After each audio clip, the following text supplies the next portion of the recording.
Karena mereka itu sebenarnya dari sisi jarak lebih ekonomis berniaga dengan negara-negara Pasifik dibandingkan mereka berniaga dengan katakanlah kawasan barat Indonesia.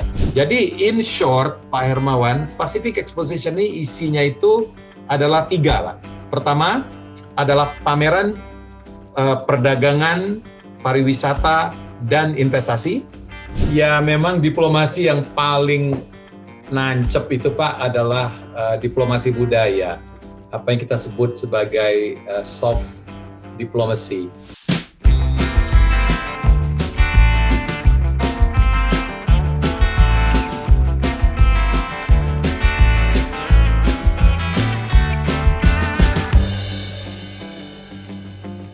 Assalamualaikum warahmatullahi wabarakatuh. Bapak Duta Besar Selamat pagi, Pak Hermawan. Anko Yahya, Duta Besar Indonesia untuk New Zealand. Saya pakai kaos New Zealand karena saya traveling terus. Jadi yang merangkap juga sebagai roving ambassador ya, untuk Indonesia wilayah Pasifik. Beliau teman baik saya, dan ternyata tahun ini tanggal 27 sampai 30 Oktober 2021 di Christchurch menyelenggarakan kembali exposition khusus Pasifik yang diinisiatifi oleh beliau dan didukung oleh Kemlu Pusat, Ibu Retno khususnya, untuk negara-negara Pasifik supaya menghidupkan TTI, Trade Tourism Investment, atau saya lebih sukanya Tourism Trade Investment, karena kalau tourism jalannya lebih enak, sesudah tourism baru trade, baru investment. Dan ini the second Pacific Exposition ya Pak ya. Nah, saya Benar, Pak. ingin bincang-bincang kali ini melalui Hakatalk, menggali lebih dalam supaya masyarakat Indonesia lebih tahu ya, apa sebetulnya dan mengapa, why, what, how. Saya selalu pakai frame why, what, how. Kenapa kok perlu ada PE ini, Pacific Exhibition, kemudian what, apa ini diikuti berapa negara dan sudah 2 kali dan akan berlangsung berapa kali, dan how, bagaimana teknisnya. Kita mulai why-nya dulu Pak Dubes, silahkan.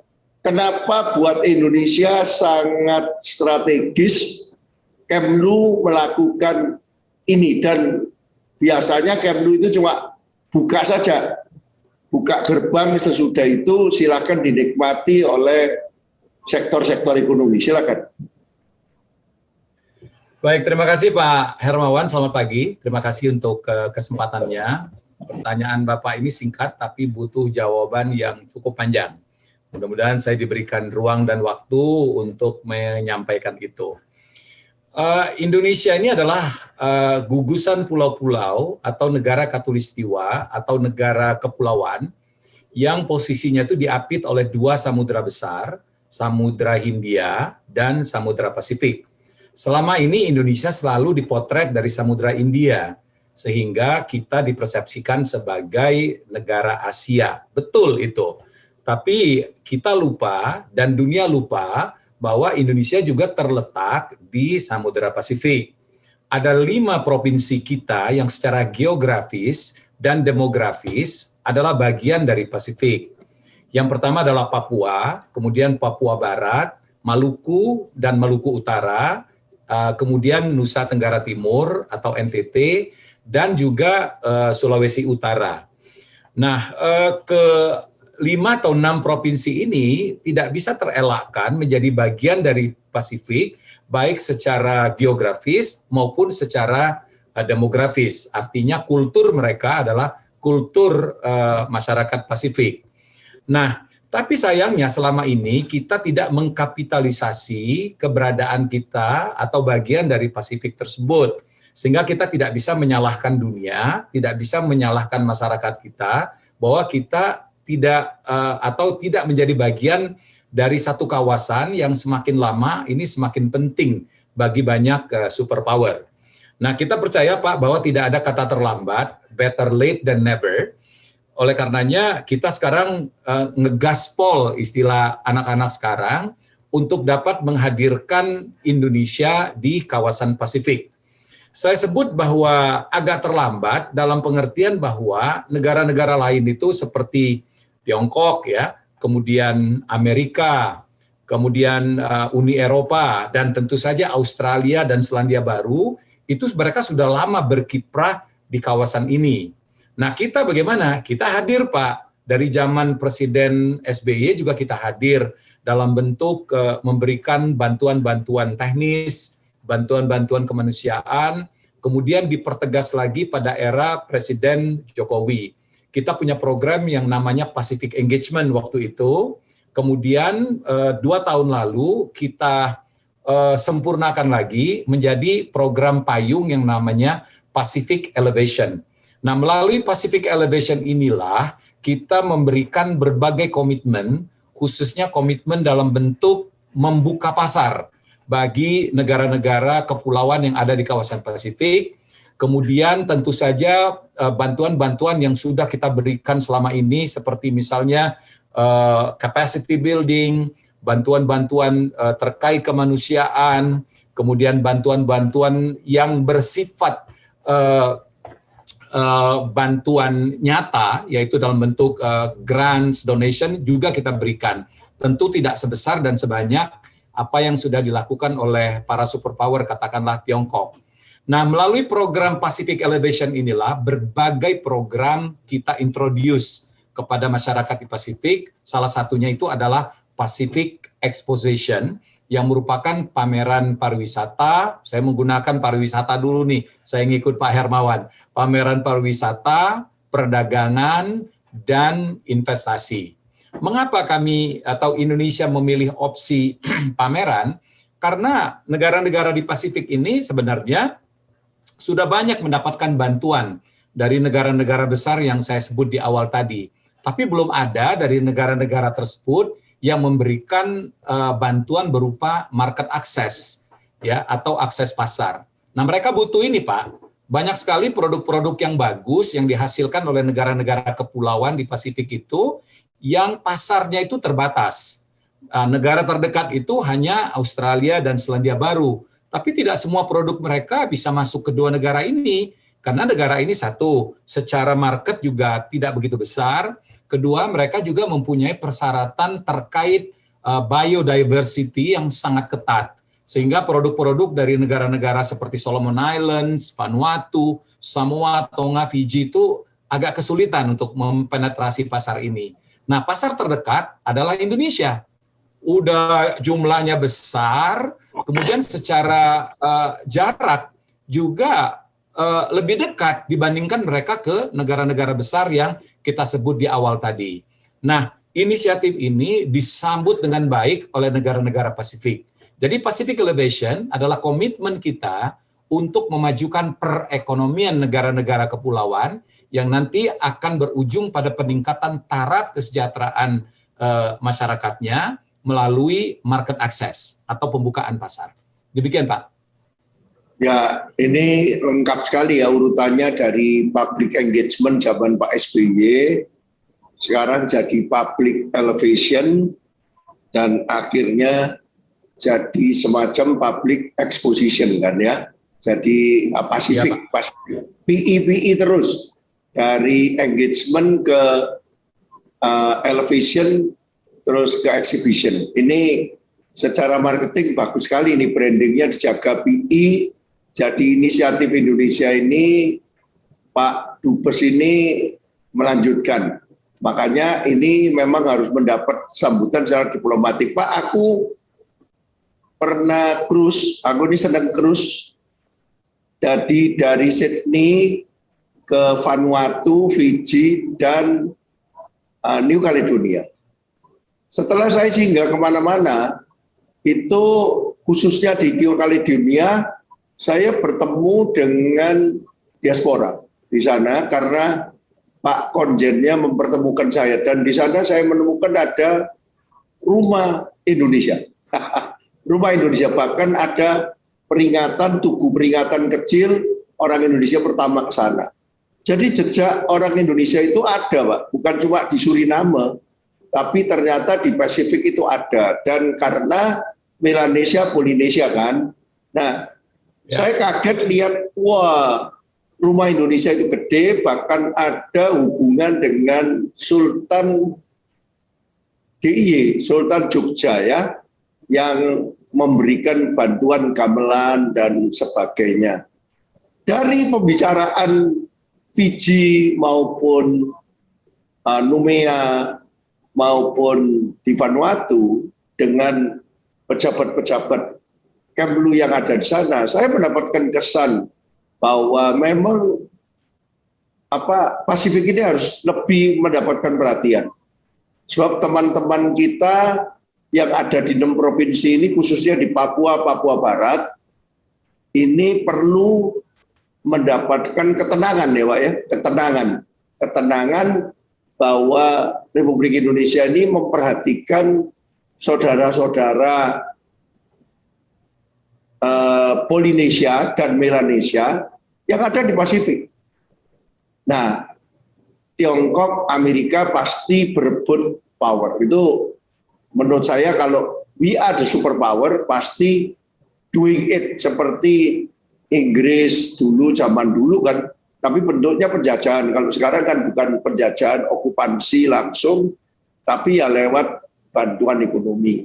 Indonesia tentunya bukan superpower, kita tahu diri, kita tetangga yang baik, terutama dari Papua. Ini kajian orang awam Pak ya, secara branding. Jadi memang saya ingat Wamenlu yang pernah di Wamendak dan pernah di BKPM, bahkan mengangkat saya sebagai penasihat BKPM. Dia bilang, Pak, investasi itu tidak bisa kita mengharapkan investasi dari luar, kita mesti invest juga di sana. Mana ada orang disuruh invest di sini, kita tidak mau invest di sana. Begitu juga ekspor dan impor. Tidak bisa kita cuma memaksakan ekspor. Tapi kita mesti menerima impor mereka, terutama di dalam supply chain. Kan apalagi dalam supply chain kita, kan pasti ada bolongnya. Nah, turis juga penting pembuka gerbang, Pak.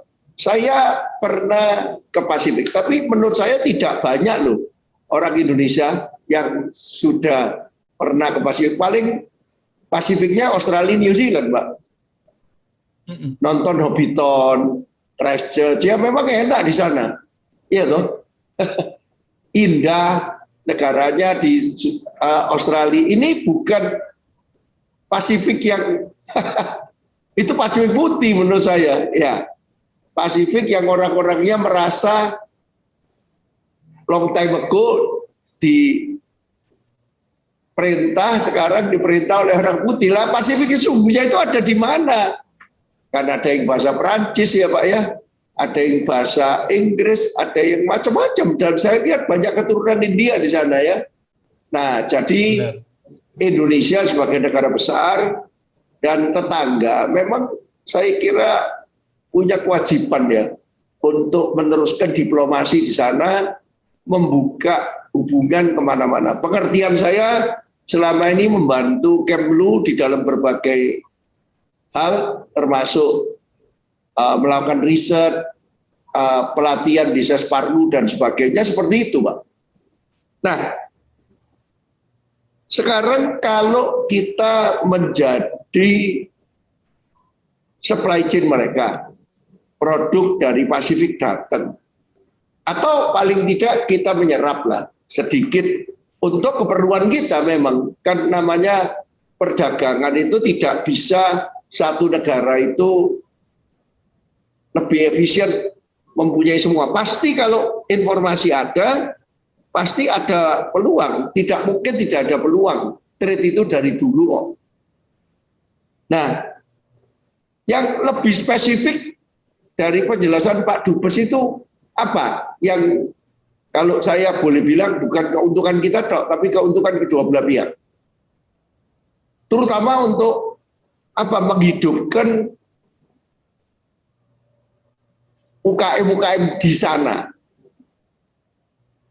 Karena saya ini incoming chairman ICSB Global, Pak, International Council for Small Business yang berbasis di George Washington University. Mulai Juli tahun depan saya sudah jadi chairman. Jadi mungkin saya perlu lagi nih berkunjung ke sana untuk melihat UKM di sana juga. Gimana, Pak? Ya, jadi saya sepakat, Pak, dengan apa yang disampaikan oleh Pak Wamenlu, Pak Mahendra Siregar yang sangat mengerti mengenai perdagangan, investasi, dan perekonomian secara menyeluruh, karena latar belakang beliau adalah itu. Dalam konteks Pacific Elevation, yang merupakan program payung yang kita implementasikan sejak 2 tahun lalu, kerangkanya itu adalah bahwa ketika kita ingin membantu negara-negara Pasifik itu, magnitude-nya itu tidak selalu kita jualan, ya, tapi juga kita membeli barang-barang dari mereka. Karena kalau misalnya keinginan kita hanya menjual, pasar Pasifik itu, kalau misalnya Australia dan Selandia Baru kita keluarkan, kecil sekali, Pak. Ya, tentu tidak akan profitable kita ketika kita berniaga dengan mereka. Nah, oleh karena itu dalam konteks ini yang patut kita garis bawahi itu adalah kita komit untuk membantu negara-negara di Pasifik itu untuk memajukan perekonomian mereka yang nanti akan berujung pada peningkatan kualitas manusia mereka. Nah, jadi kalau kita ingin membantu, yang pertama kita lakukan itu adalah kita membuka pasar kita. Kalau misalnya pasar kita yang 270 juta ini dengan tingkat kemampuan ekonomi yang jauh lebih baik dibanding mereka, dan dari sisi proximity kita juga memadai, tentu ini adalah suatu yang mereka sangat angan-angankan. Jadi mereka sudah nggak usah pusing lagi bahwa ada satu pasar besar yang siap menerima produk mereka. Itu dalam konteks kita sebagai pasar. Tapi jangan lupa, Pak, ada keuntungan lain juga yang kita bisa dapatkan dengan meng-engage diri kita dengan negara-negara Pasifik melalui program Pacific Elevation ini. Pacific Exposition sebagai salah satu program dari Pacific Elevation ini memberikan akses baik barang maupun orang bagi 5 atau 6 provinsi kita di kawasan timur Indonesia. Karena mereka itu sebenarnya dari sisi jarak lebih ekonomis berniaga dengan negara-negara Pasifik dibandingkan mereka berniaga dengan katakanlah kawasan barat Indonesia. Mereka lebih dekat ke Australia, Pak, lebih dekat ke New Zealand dibandingkan mereka harus mencapai Indonesia bagian barat. Nah, jadi secara tidak langsung Pacific Exposition ini juga merupakan kontribusi nyata pemerintah dalam memajukan perekonomian provinsi-provinsi di kawasan timur Indonesia. Bagaimana caranya? Kita membuka akses pasar ya dari Indonesia Timur ke Pasifik, utamanya ke Australia, Selandia Baru. Kemudian kita juga membuka peluang bagi para investor dari Pasifik, utamanya Australia, Selandia Baru, untuk berinvestasi di Papua, di Maluku maupun di NTT. Ya, yang kami bayangkan itu, Pak, adalah provinsi-provinsi tersebut menjadi production center, ya, untuk kemudian produknya itu diserap untuk kemudian dipasarkan kembali ke Pasifik, bahkan bisa dipasarkan ke dunia. Jadi ada keuntungan timbal balik yang didapatkan dalam konteks arus barang. Dalam konteks arus orang, ketika konektivitas nanti sudah tercipta, orang terbang dari Papua ke Selandia Baru ke Australia itu urusannya kurang dari 3 atau 4 jam atau 5 jam, kemudian nyambung lagi ke Pasifik, maka yang akan terbentuk itu nanti adalah satu kawasan baru pariwisata Pasifik. Jadi salah satu yang kami gagas dalam diskusi-diskusi di bawah forum pariwisata di Pacific Expo itu adalah pembentukan One Pacific Destination. Nah, selama ini tadi Pak Hermawan bicara panjang lebar, Orang kalau ke Pasifik pasti kalau tidak dari Sydney, berangkatnya itu dari Auckland, dan akan dibawa ke negara, mohon maaf Pak, itu juga Pak, ke Vanuatu, ke Fiji, ke Solomon Island, mungkin ada yang ke Samoa, kemudian New Caledonia, jauh lagi bisa ke French Polynesia, ke Papiti di situ, tapi itu jauh sekali. Nah, untuk mereka yang sudah 2-3 kali ikut Pacific Cruise itu, tentu bosen, Pak. Nah, melalui Pacific Elevation ini, melalui Pacific Exposition, kita menawarkan satu konsep baru, satu destinasi Pasifik yang lebih komprehensif. Karena kita melibatkan Pasifiknya Indonesia. Jadi orang nanti kalau berangkat dari Sydney, ataupun berangkat dari Auckland, itu bisa ke Pasifiknya kita. Jadi mereka pertama, yang diuntungkan juga Australia, Pak. Jadi mereka bisa ke Tasmania, ya. Terus dari Tasmania masuk ke kita, ke Papua. Di Papua ada Raja Ampat, ya. Kemudian ke Maluku, ya. Maluku itu jangan lupa, Pak. Ambon itu adalah kota musik dunia. Tidak ada di Asia Pasifik itu kota musik selain di Ambon.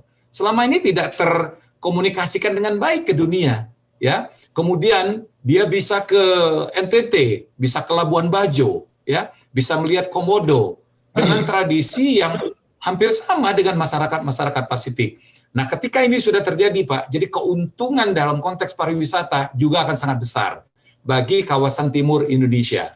Kemudian dalam konteks perikanan, Pak Hermawan yang ngundang saya pada waktu kita seminar yang diadakan oleh pemerintah Pemprov Sulawesi Utara, bahwa Manado atau Sulawesi Utara adalah pintu masuk Pasifik ke Indonesia. Saya rasa ini gagasan yang sangat maju dari Pak Gubernur yang menjadikan Sulawesi Utara, dalam hal ini Manado, sebagai pintu masuk Pasifik ke Indonesia.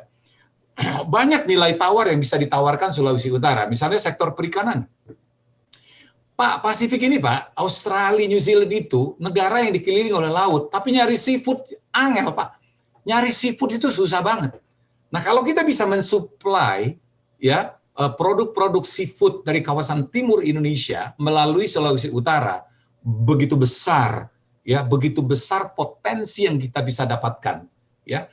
Itu banyak hal Pak. Jadi banyak hal yang bisa kita eksplorasi dan kita kapitalisasi dengan kedekatan kita dengan negara-negara Pasifik. Jadi ada upaya timbal balik, bukan hanya mereka yang mengambil keuntungan dari kita, tapi kita juga bisa mengambil keuntungan.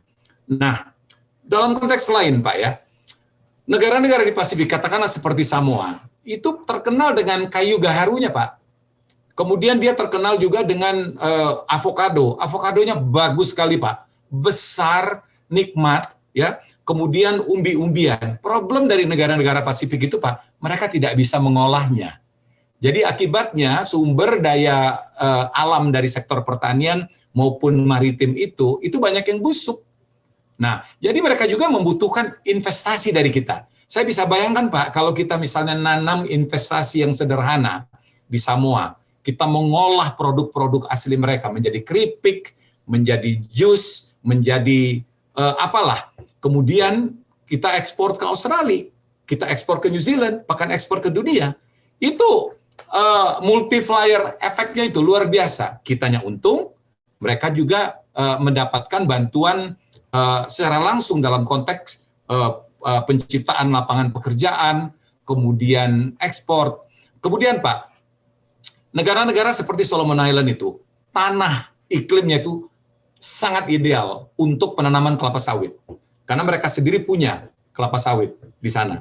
Nah, kalau misalnya pengusaha-pengusaha sawit kita ingin memperluas pasar, tidak lagi dengan cara mengambil tanah-tanah produktif misalnya, kemudian kita expand ke negara-negara di Pasifik, kita tanam sawit di situ, ya, kemudian kita olah, kita bangun pabrik, kemudian hasilnya kita ekspor ke dunia.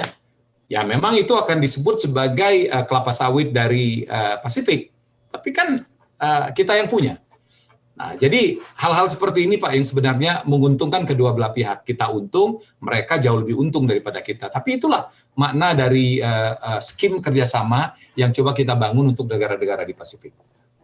Luar biasa Pak. Jadi saya boleh summarize kira-kira market yang lumayan ada duitnya itu Australia, New Zealand. Sedangkan resource ada di Pasifik yang lain. Itu aja sebetulnya.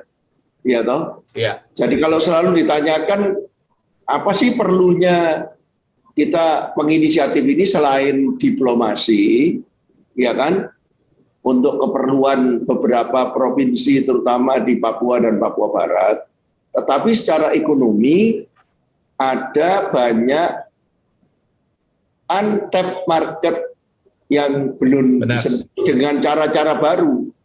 Dan pandemi ini seharusnya membuat kita lebih sial. Bahasa Perancisnya sial itu langit. Creativity, Innovation, Entrepreneurship, Leadership, sial.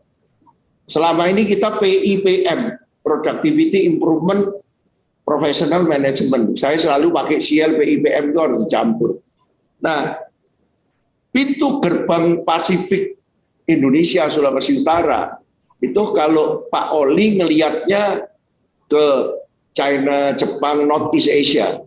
Ya, padahal Pasifik itu ada juga di sebelah sini, yaitu termasuk Australia dan New Zealand, ikan dan sebagainya. Dan Gubernur Sulawesi Utara itu lincah sekali, Pak. Sesudah turis China sekarang nggak bisa masuk karena pandemi, dulu beliau yang mulai ngobrol sama saya sedikit langsung dijalanin. Sekarang ekspornya memang ekspor ikan, Pak. Sehingga mereka hebat. Tetapi yang ke Australia, ini memang jalurnya yang mesti dibuka. Karena kalau tidak ada jalurnya, tidak bisa. Dulu beliau membuka lewat Lion. Lion disuruh berkorban. Kamu rugi, ayo angkut dari sana. Ya memang mesti ada yang berani rugi gitu, Indonesia Incorporated itu, Pak. Ya toh? Nah, begitu juga memperkenalkan kesempatan untuk investasi di Indonesia, 6 provinsi itu dari Australia dan New Zealand. Nah, kalau perdagangan tadi sudah diceritakan, terutama sawit kita yang lagi mendapat kesulitan quote-unquote dari EU ya. Dan kami Makplas mendapatkan tugas dari badan yang khusus untuk dari perdagangan yang khusus untuk sawit. Sekarang melakukan riset 6 negara, Pak, kita.